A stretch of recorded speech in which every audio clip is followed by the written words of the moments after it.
and I have been playing a little bit of Crimson Desert. Good. This is the game I wanted you to play first, and then tell me. You wanted me to play it first, so you can tell I can buy it at. I don't know if I can answer price point yet, right? Because I've only played. So I've only played probably 4 hours of it.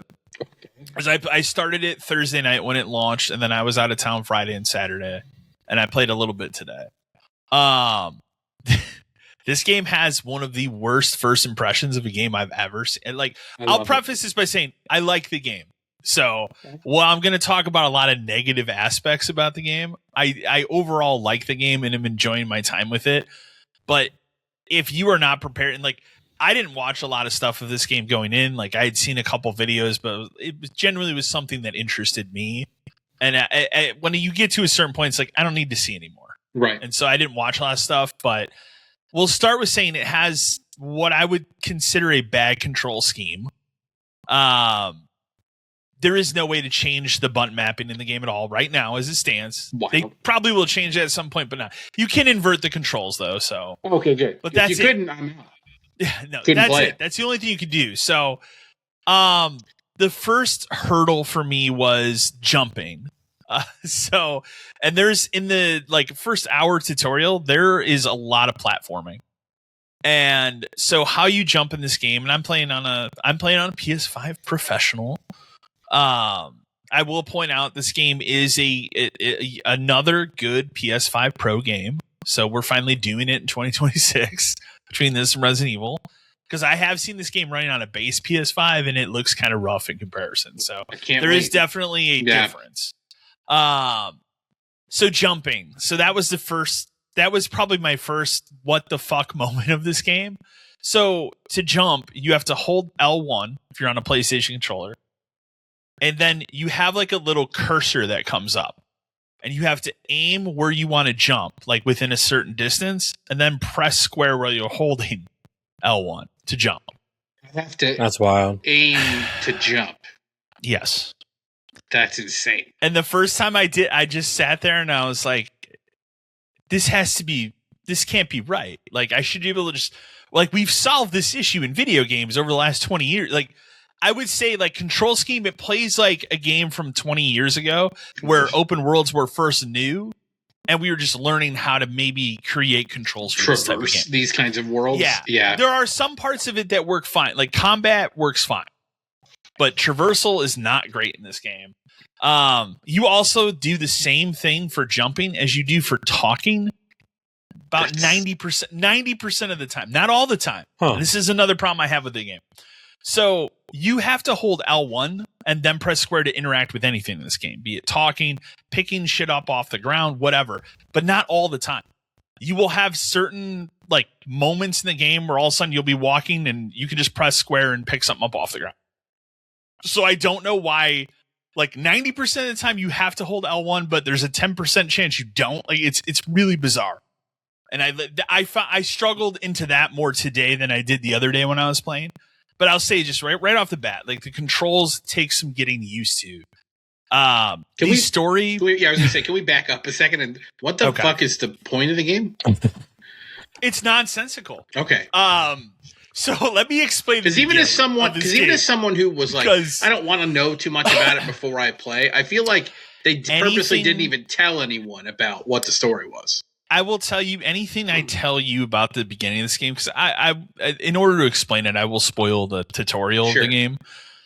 It's so nonsensical, it doesn't matter. So you play as a character named Cliff with a K. Oh, you probably had to differentiate him from Clive from FF or Clyde. Clyde from 16. Mm-hmm. He is what's known as a gray. I think it's a gray mane is what he's called. He's kind of like a Witcher, basically, except he doesn't have magical powers. He's just like a swordsman. You don't know yet. We'll get to that. When you start the game, the first tutorial is the combat. And you fight a guy, you fight a group of people, and it's like an overwhelming amount of people. Like, it's too many people that you're fighting. Because I was like, as it was happening, I was like, you probably are going to get killed on purpose. That's probably how this game starts, which is exactly what happens.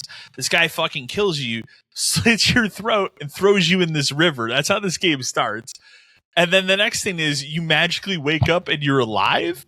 And they don't this is it they is don't not explain explained. That, like, the river brought you back to life or something like that. It is not explained, at least in the tutorial. And I'm sure that's part of the point of the game is you'll get an explanation for how you're alive. But so far, it has not been explained that I've seen how I'm fucking alive. You're just all of a sudden you wake up and it's like, oh, I'm alive now. There's instead of there's obviously a fantasy element in this game, but it's also more like leaning towards sci-fi instead. Okay. So it reminds me of like Assassin's Creed and the Apple and that kind of stuff. Oh, except in this game, it's a cube. So of course, there's like these cube things. It's gotta be a cube. It wants to be so many different things. So it's like it's partially The Witcher. There's a lot of Breath of the Wild in this game, and especially in terms of its exploration. Because the second part of that is then you eventually get up to what I will call like the Sky Temple world. It reminds me of Tears of the Kingdom, basically. So you're way fucking up in the sky. That's where the platforming comes in, where it's like, oh, you have to do a lot of that jumping in the tutorial. Then and I think I described this to you on Thursday when I texted you, is like you meet a woman who is like a white bird, but then she turns into like, I would call her like a female version of Gandalf, essentially. Okay. And she gives you a power that you can fly. And it looks like you're kind of turning into like some weird crow thing when you fly, but your stamina is not good enough yet. So I learned the hard way, because basically you do this puzzle in the sky. This puzzle is terrible, by the way. This is the first puzzle you do in the game. I had to look it up because I sat there and I could not for the life of me figure out, how am I supposed to climb up this thing to get to this thing?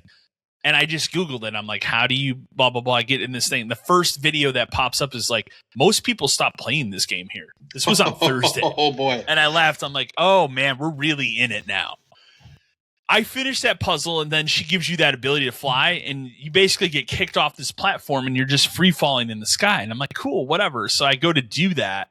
Didn't realize that this is when I first learned I had a stamina bar for flying. So I used that. I just fell to my fucking death. And I was like, okay, we're really start. So the second time I free fall for a long time, then used it as a split second at the end to land on the ground. So I land on the ground. You're supposed to keep walking, and then it plays a cutscene, but I didn't know that. So where I landed in the game on the ground, and this is where the open world aspect of the game comes in, there's a guy that I'm clearly can go talk to, and he'll give me like a quest. So I didn't know that when I fell to the ground, I'm supposed to walk a certain way. It's going to trigger a cutscene. So I see this guy. I'm like, okay, it says I can get a quest from him. I go to talk to this man. So I walk up to him, hold L1, press square to have a conversation. The guy literally, it goes into a little cutscene mode where it brings up the black bars like I'm going to speak to the guy. Yeah. The guy looks at me. He just fucking walks away. And I just sat there like, what is happening in this game? And I turned around. Then it played the actual cutscene for like what I was supposed to do next. I'm like, okay, I get it. Like it's janky like that in a weird way. But as I have played it, it has grown on me. Like, okay. I have enjoyed it more as I play. Let me ask you some more about what you've played so far. Okay. Is it so now that you're at this point? 4 hours. There is one other thing I need to say. Go ahead. Right, okay. Go ahead. One of the early things you do, so I would tell you it's still tutorial. Like it has me doing different side quests, but each one of these side quests are like basically telling you how to do something in a tutorial way. One of them is you have to go into a tavern and arm wrestle someone. The problem is the quick time event, like it's one of those where it's like a circle and then it spins around. It only spins one time, and then it'll show you where you're supposed to hit X to match it up, right? The color scheme they use is so horrible. It took me 6 times because I could not see it. And I'm not colorblind. Oh. And I'm just like, what is this was the second time I text my buddy. He's like, no, this is bad. Like I had the same issue. That's why I actually stopped playing right now. I'm like, okay. So it's not just me. I've not arm wrestled someone again in the game for that reason, because I'm just like, man, they need to patch this or give me an ability to change the color of that, because it's literally black on black and then a little bit of white. It's like it's really hard to see. But where I'm at in the game now is just kind of doing side quests and still kind of learning. So that's where you're at now. Yeah. What is the are you free to go anywhere now, or are you gated? I think I'm probably gated to a certain part. So the map of this game is huge. Because that's where I'm getting at. And because like the selling point of this was every other map in a video game could go fuck itself. We have this map. Yeah.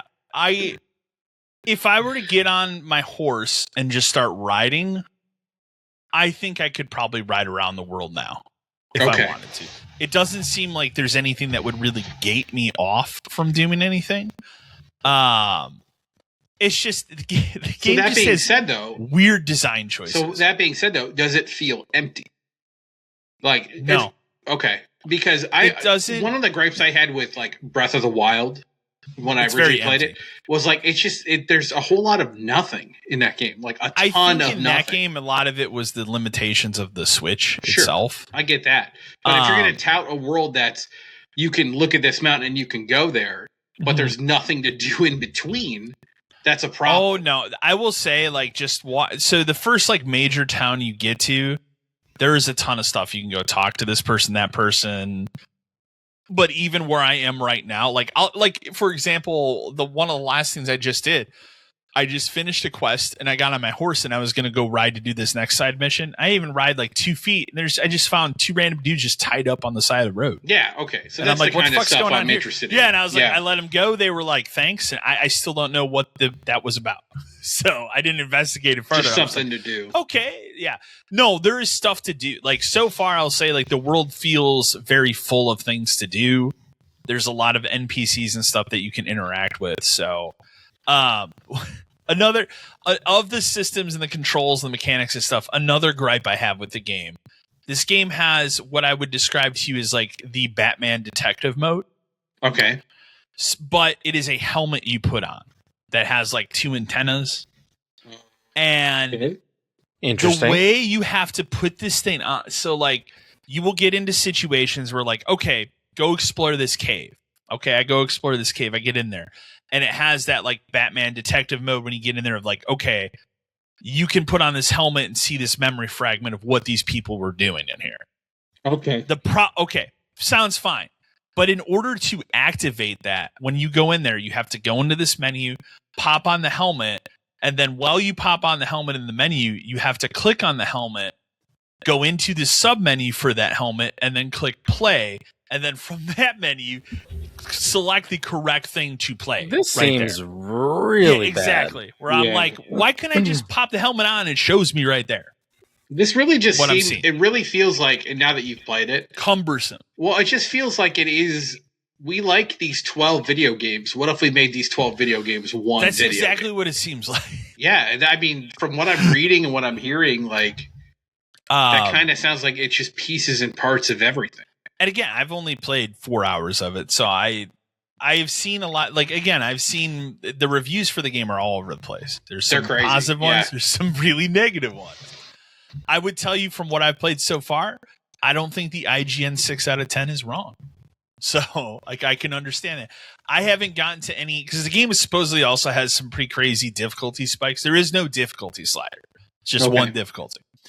I have not gotten to any combat situation where I'm like, oh, this is ridiculous yet. Because he even got to a boss today where you have to, this dude so like this is another example of random shit that happens. Like you're walking in the town and this one knight is just like, hey, you're a gray mage. I'm going to challenge you to a duel. And that's one of the boss fights. And I was like, oh, I don't know if I'm ready for this. It was fine. And as you keep going, you keep learning different moves too. So like, I don't know if you've seen this. If you want a real good laugh, look up the like physical, like hand-to-hand combat moves you can do in this game. One of them is straight up just a fucking RKO. Oh, sure. I'm not kidding when I tell you. You sold me. I want the game now. You could do an RKO on people. You can do a fucking Brock Lesnar. What is not the F5, but the other one? You know what I'm talking about? The suplex? The suplex. Okay. I don't know why I couldn't think of it. You can do a suplex. Like those are fucking crazy. And I have seen some good like videos on just that shit where you can max that out and it just looks ridiculous. Where like you'll run into a battle where there's a bunch of guys with swords and he just runs in RKO, and like just keeps doing it over and over again. So why would they throw that in the game? There's a lot of that in this game where it's like, I don't know why this has this in there, but sure, whatever. Like I said, I've only been able to play 4 hours of it thus far, so I'll have more to say on it next time. But like, I can't give you an answer on like. I would tell you. Oh, here the answer I'll give you right now is I would not buy the game at $70. That's what I would tell you. Shocker. But let me get into it more, and I'll give you a value. Okay. Of like, should it be 30? It's definitely something I think I want to at least like mess around in and play. But if I'm only willing to like mess around, I'm not spending anywhere near 70. I was joking with a friend, and I said something like, because he was getting it too. He's like, "What are your thoughts?" I was like, "I don't know, man. Like, I think I'm in at like 30." And he's like, "Well, probably won't be 30 for a while." And I was like, "Brother, like, you forget. I worked video game retail for 15 years. I know the patterns. I think by June it could be 35. I know the type of game it is. I know realistically it's probably going to sell really well out of the gate, and then it won't sell again. So it probably will hit 30. We're in March now. I could see it July, August. I could see it being 50 pretty quick. I think and then it'll go back up to 70, and then it would probably hit 40 probably sometime around July. And maybe by the time I even have time to play it in September or something, I could get it for $30.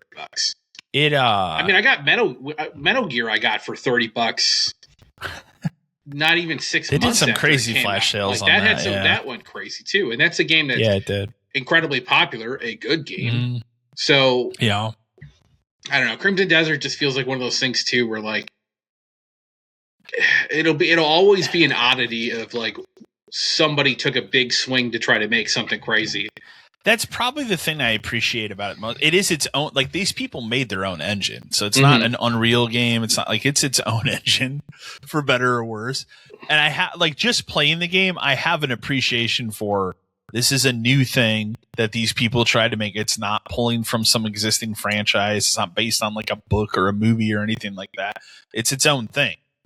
But it is definitely pulling influences from like 12 different things that have done it better in whatever way in which they're pulling it in, be it Breath of the Wild, Witcher, Red Dead, whatever you want to pull it in. I can't say, at least, and again, I'm only 4 hours in, but I can't say there's one simple thing I look at and go, okay, the combat of this game is better than what they're trying to go for. The only other thing as far as the controls, I'll say what it reminds me of, and this may make or break you on playing the game, it almost reminds me like they are going for a cross between like Dark Souls combat and newer Assassin's Creed. So like Odyssey and those ones. Sure. That's what the combat feels like.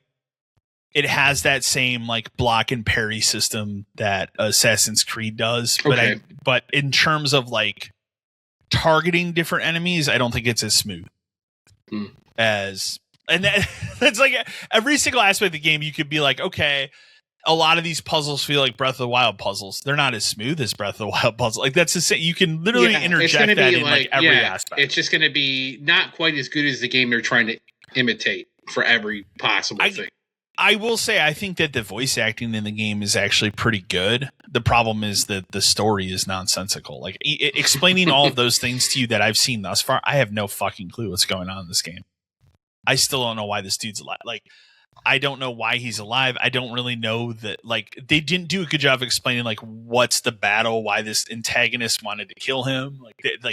And the funny thing too is like, your guy doesn't even really have that big of a revelation of like, oh, I'm not dead. Like it's really bizarre. It's like, oh, cool. It's also never a question again, like, or brought up like who killed him or anything. So, I don't know. It's like putting all those things aside, I find myself enjoying it. So as I play it, so I will play more. Most you can ask for, I guess. Yeah, I'll have more to say. It came out at a good time because I don't have anything until the end of May. I have Lego Batman 2, which I didn't think I put in the news, but Lego Batman moved up a week, and then Bond are the two things I have next. I think Bond is my next, like, real anything. Like big games, I don't have anything else. I'm interested in that Mega Man Star Force collection, but I won't buy it. No. That'll be when it's like $20. Yeah. Mm-hmm.